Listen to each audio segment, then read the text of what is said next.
ఒకసారి కేసీఆర్తో అన్నా కూడా, సార్ అదేం పాపమో కానీ తెలంగాణలో కూడా వేరే చోట వాదనలు పడ్డప్పుడు కూడా మన దగ్గర పడవు, తీవ్ర దుర్భిక్ష ప్రాంతము, ఏం శాపం ఉన్నదో మన సిద్దిపేటకు అని చెప్పి అప్పుడప్పుడు బాధపడేది.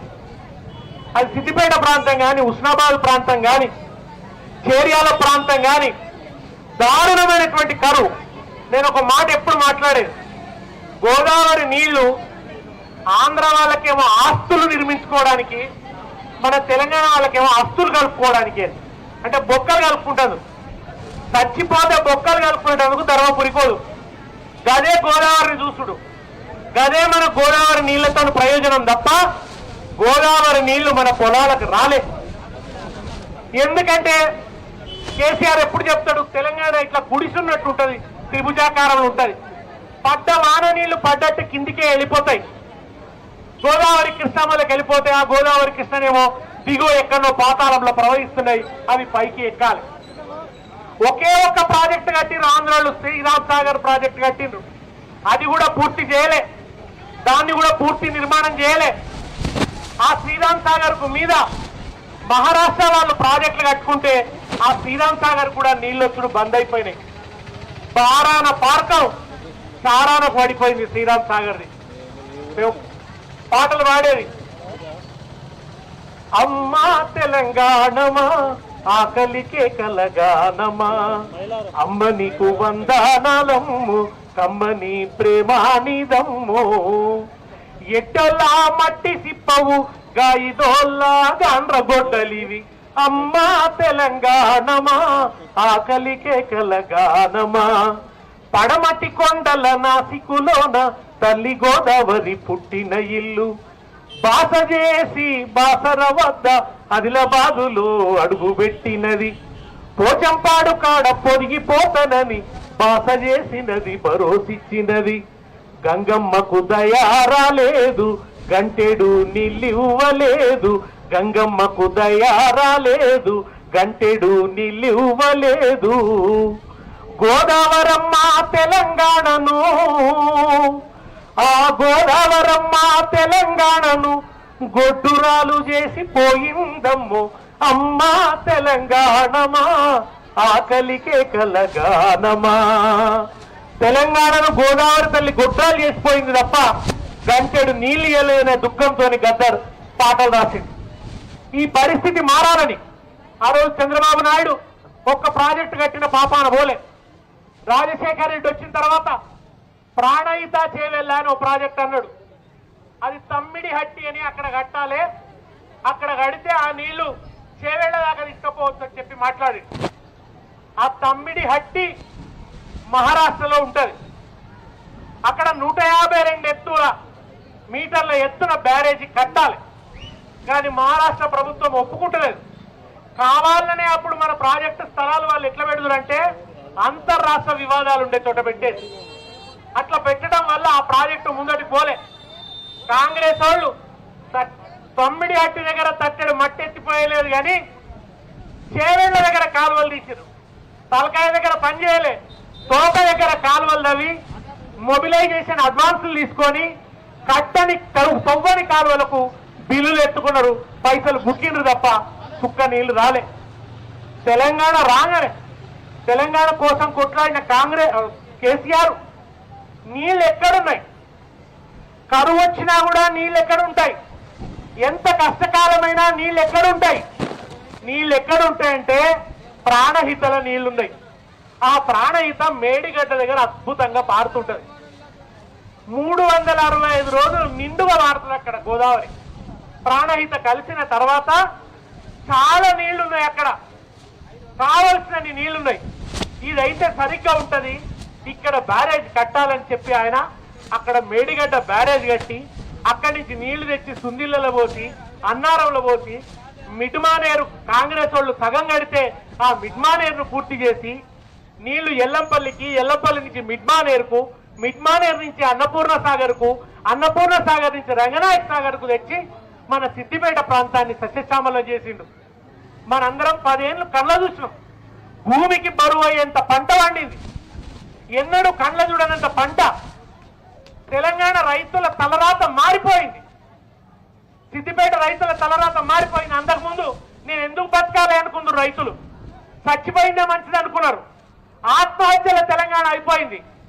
ఆత్మహత్యల తెలంగాణను అన్నపూర్ణగా మార్చిండు కేసీఆర్. ఆకలి కేకలు లేని తెలంగాణగా మార్చిండు కేసీఆర్. కరోనా వచ్చిన రైతు బంధు ఆపలే.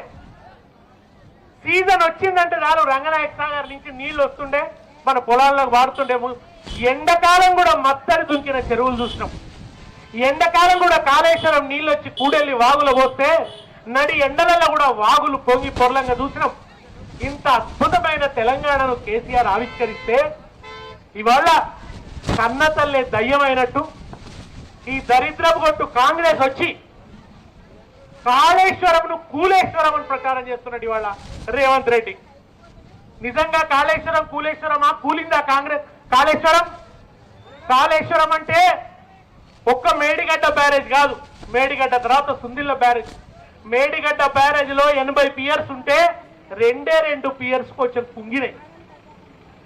సుందిల్ల మంచిగా ఉన్నది, అన్నారం మంచిగా ఉన్నది. ఇప్పుడే మనం అన్నపూర్ణ సాగర్ నుంచి నడుచుకుంటూ వస్తున్నాం. అన్నపూర్ణ సాగర్ పక్కా లేదా? రంగనాయక సాగర్ పక్కా లేదా? మల్లన్న సాగర్ పక్కా లేదా? కొండపోచమ్మ సాగర్ పక్కా లేదా? నంది మేడారం పంపులు పక్కా లేవా? ఎల్లంపల్లి దగ్గర పంపులు పక్కా లేవా? కన్నెపల్లి లక్ష్మి పంపు హౌస్ పక్కా లేదా? పక్కా ఉన్నది. దేనికి ఎక్కడ గింత వంక లేదు, ఎక్కడ గింత పర్యబెట్టలేదు. 2 పిల్లర్లు పదెబెడితే దానికి కూలేశ్వరం అని పేరు పెట్టింది దుర్మార్గుడు. నిజానికి అది కూలేశ్వరం కాదు, రేవంత్ రెడ్డి అనేటోడే పెద్ద కుళ్ళేశ్వరం. వాడిని కడుపు నిండా కుళ్ళు, కడుపు నిండా కువర్గం, కడుపు నిండా కుట్ర. ఒక కుక్కను పిచ్చి కుక్కను ముద్రేసి చంపేయచ్చు. అట్లా కాళేశ్వరానికి కూలేశ్వరం అనే పేరు పెట్టి ఆ ప్రాజెక్టు పడవ పెట్టిండు.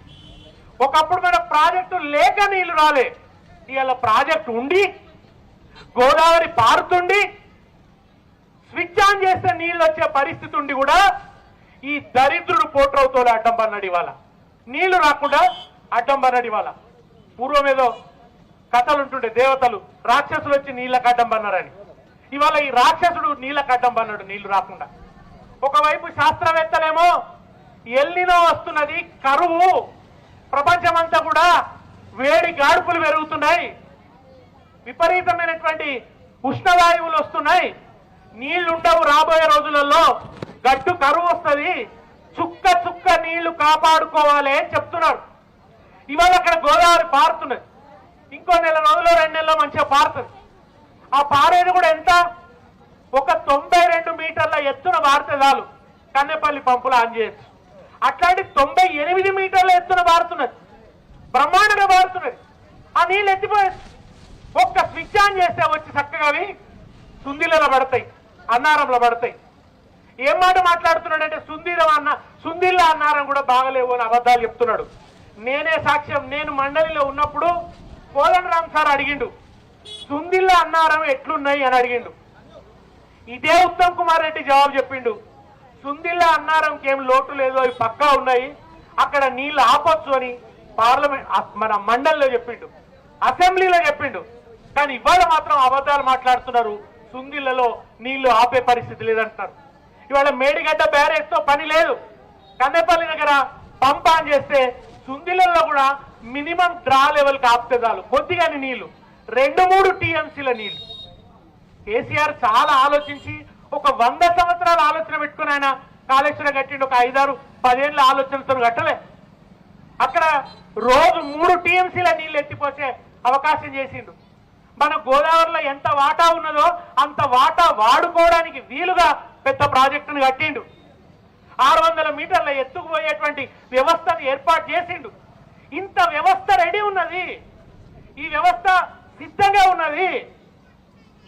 అటువంటిది ఇవాళ ఆయన కావాలనన్న ఏం మాట్లాడుతున్నాడంటే సుందిల్లలో అన్నారంలో నీళ్లు ఆపుతేనట ఆ సుందిల్ల కూలిపోతుందట, అన్నారం కూలిపోతాడ, భద్రాచలం మునిగిపోతుందట.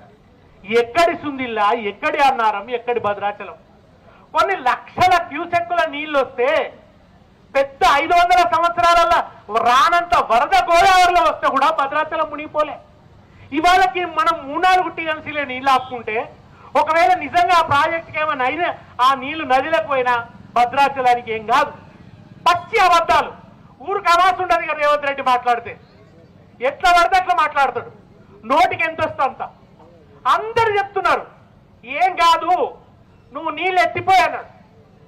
చివరికి తిక్కౌట్కి వచ్చి హరీష్ రావు అయితే నాకు ఒక 3 నెలలు మంత్రి పదవి విడిచిపెట్టు, నాకు నీళ్ల శాఖ మంత్రి పదవి నాకు విడిచిపెట్టు, నాకు ఆఫీస్ కూడా వద్దు, నాకు ప్యూన్ వద్దు, నాకు జీతం ఇయ్యకు, నాకేమి ఇయ్యకు, నాకు ఆఫీసర్లని ఆ కట్టుకొచ్చే అధికారం ఇయ్యి, సుందిళ్ళకి ఏం కాకుండా అన్నారానికి ఏం కాకుండా నీళ్ళొచ్చి తెలంగాణ రైతుల పొలాలు తడిపేటట్టు 3 నెలలలో నేను చేస్తా అని చెప్పి హరీష్ రావు ఛాలెంజ్ చేసిండు. అప్పయ్యపోవచ్చు కదా, మరి అప్పయ్యపోవచ్చు కదా. ఎందుకు అప్పయ్యప్పాడు?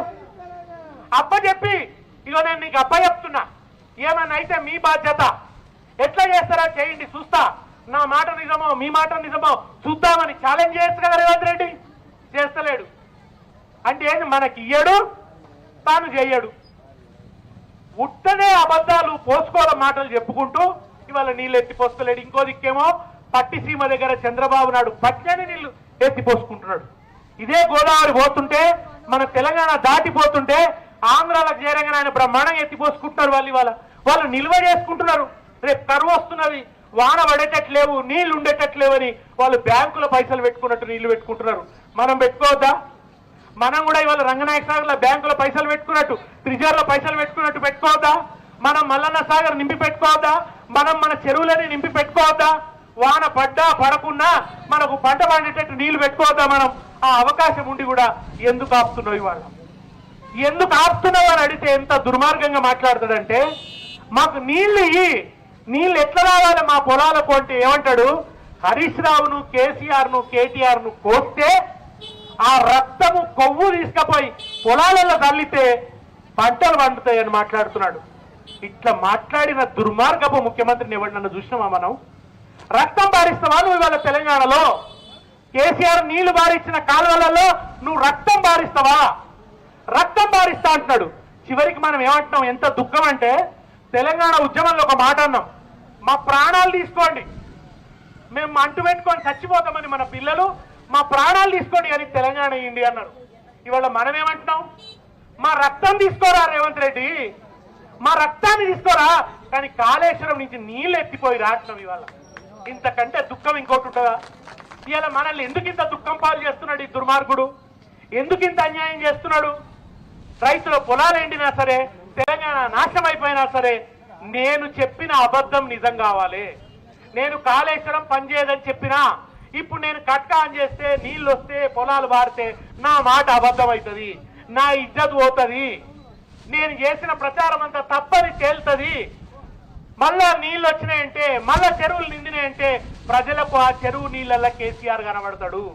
కేసీఆర్ కనబడితే నాకు పుట్టగతులు ఉండవు, నా పని అయిపోతుంది అని చెప్పి ఇవాళ వార్కం కొద్ది నీళ్లు పారించకుండా చూస్తున్నాడు తప్ప, అరే అయ్యో రైతులు అన్యాయం అయిపోతారు నీళ్లు పారిద్దామని చెప్పి మాత్రం ఆలోచిస్తలేడు. ఇటువంటి పాలకుడు అవసరమా తెలంగాణ? కన్న తల్లే దయ్యమైనట్టు, పంటే అదే కంచెనే చేను మేసినట్టుండే ఇటువంటి పాలకుడు తెలంగాణకు వినా